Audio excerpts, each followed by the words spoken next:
Jenny has early onset dementia, Alzheimer's. There's a few people in this place with it. Jenny came in here 2 weeks ago for a bit of respite, and after a day or two the staff started to notice that Jenny had took a shine to Tony. He's one of the permanent residents. He's also got early onset. Anyway, they were spotted going into each other's rooms, holding hands, kissing, that kind of thing, and with Jenny being married, the staff were quite keen to keep them apart.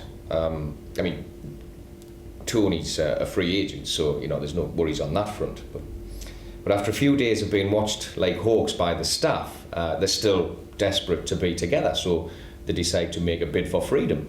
I mean, this place isn't like a prison. No. The human rights of dementia sufferer are paramount. So Jenny's just had a bath. She had a little accident earlier in the day when the member of staff who's dressing her is called away to an emergency. Somebody's had a serious fall down the corridor and it's all hands on deck, that kind of thing. And in the commotion, Tony and Jenny decide to make a break for it. Now, we're not sure if it was when the laundry was delivered or when the ambulance arrived, but somebody somewhere is due a bollocking, because that's how they got out. And there's supposed to be procedures in place to stop this kind of thing happening. And they were spotted skipping down the road, holding hands. Tony's fully dressed, Jenny's in her tights and her pants with just a cardi covering just her top half. And, well, Jenny's a very well-endowed woman, so you can imagine the sight. The man who owns the news agents alerted the police when he saw them running down the high street, and he must have got a good look, because he gave a very detailed description. They only got as far as the cemetery just inside the first gate before they decided to get down to it. I know, honestly. They went at it like a couple of teenagers on top of a gravestone, one of the old-fashioned ones. The flat ones looks a bit like a table. And according to the vicar who was conducting the funeral ceremony, a couple of plots along, the bereaved family took quite some consoling. Apparently they'd never seen such debauchery, which I find hard to believe, because they're from Baker. Like two stuck dogs wailing, one witness said in the Evening Chronicle. Oh yes, it made the papers, caused quite a stir, almost trended on Twitter. I suppose it was just pure bad luck that the school bus happened to be passing at the time. The kids were all snap happy, they thought it was hilarious. Well, I suppose you would in their situation, but not when it's your wife. I did not mention that. Yeah, Jenny's my wife. Well, the first I knew about it was when the police called. Jenny wears a bracelet, one of those plasticky things they give you in hospitals with all your details on in case of such eventualities. Oh yes, I'm a planner.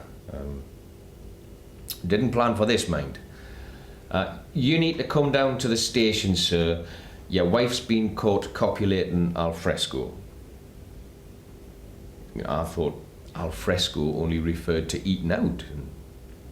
And after I get over the initial shock, I think, well, we've been married for 20 years and we've never done it al fresco.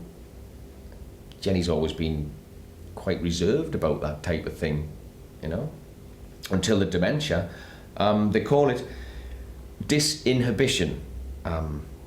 It affects some people like that. They lose all sense of propriety. Doctor's words, not mine. One woman in the support group, her husband groped the bride at a family wedding, and it was his future daughter-in-law. We didn't have kids. Jenny's quite a bit older than me. We met at work, office romance. Both worked at the ministry, and I was shocked when she was diagnosed. I didn't think you could get dementia in your 50s. I thought it was an old person's disease. Apparently not. Jenny's is early onset. It's amazing the stuff you learn. CJD, mad cow's disease, that's a form of dementia. I didn't know that. I do now. I'm an expert in the subject.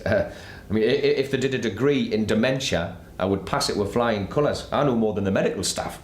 Mind you, that's not hard. Our GP was worse than useless. Luckily, we were sent to see a locum, foreign lass, Polish, I think, and her dad had dementia, and that's how she knew what the signs were. I mean, if we hadn't met her, I'd dread to think where we'd be now. It was our 20th wedding anniversary 2 weeks ago. That's why Jenny was in respite. It got the better of us, you know. I couldn't cope. I just couldn't bear the thought of.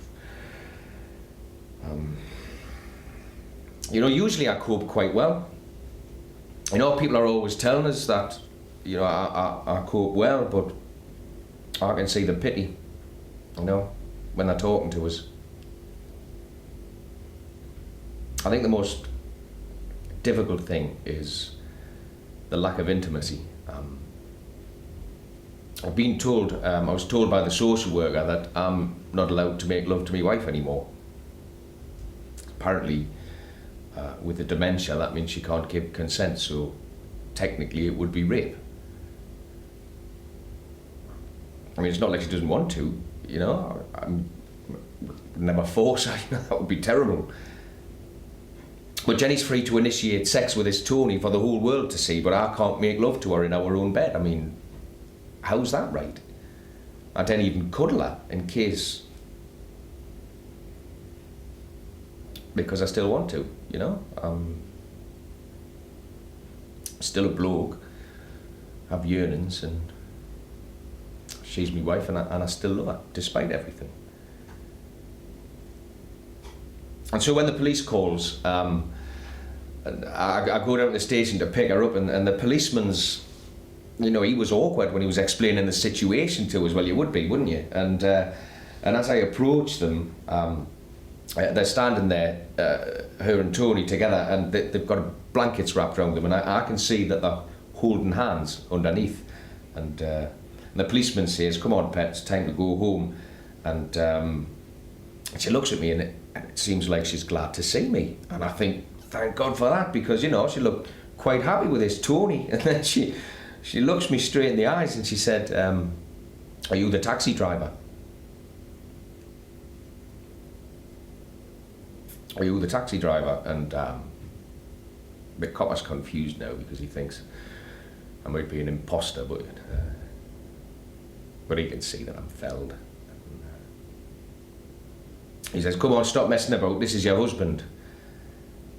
And Jenny looks puzzled and she says, "Nah, you've made a mistake, officer, this is my husband." She strokes Tony's arm,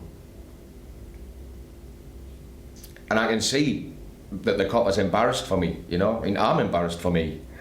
This is the first time she's mistaken me for somebody else in public, and it's in front of a policeman and in front of my wife's lover, you know. And for a brief moment I have this thought, and I wish it was over. I wish it was dead.